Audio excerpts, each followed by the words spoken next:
Friends,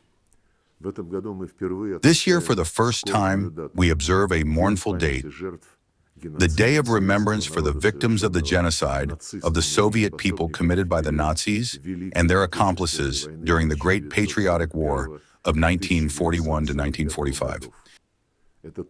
This new commemorative day, April 19th, was established by law in December 2025. Events in memory of the victims of the Hitlerites in the immortal feat of the Soviet people will take place, among others, in Russian representative offices abroad. The choice of April 19th was not accidental. On this day in 1943, Decree of the Presidium of the Supreme Soviet of the Soviet Union, number 39, was issued on measures of punishment for German fascist villains guilty of murders and tortures of the Soviet civilian population, and captured Red Army soldiers for spies, traitors to the motherland, from among Soviet citizens and for their accomplices.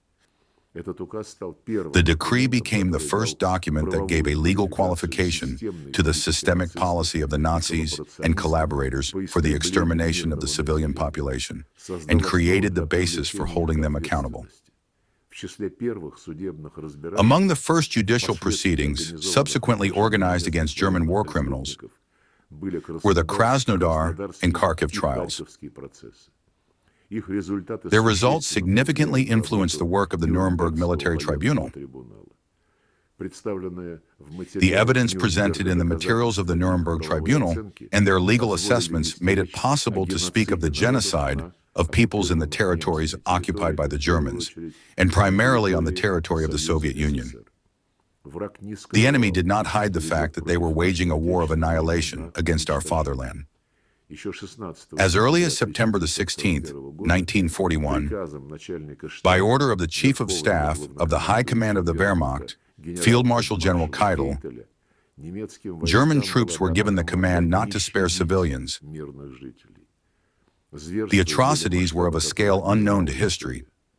The total number of victims among the civilian population of the Soviet Union during the occupation amounted to about 14 million people.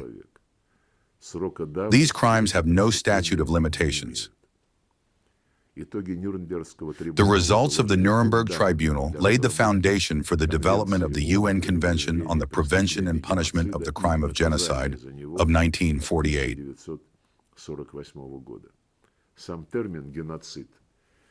The term genocide itself came into use in 1944 to define the policy of the complete eradication of national, racial, and religious groups.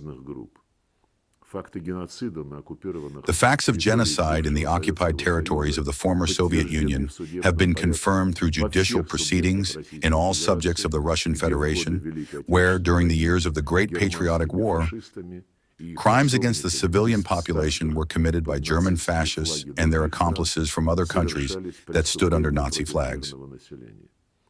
Russian diplomacy will strive to ensure that the crimes of the Nazis and their henchmen against the citizens of the Soviet Union are recognized by the international community as a genocide of the Soviet people.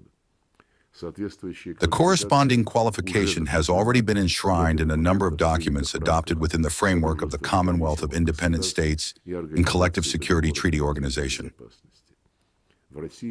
In Russia, criminal liability is provided for the rehabilitation of Nazism, including actions that desecrate the Day of Remembrance for the victims of genocide.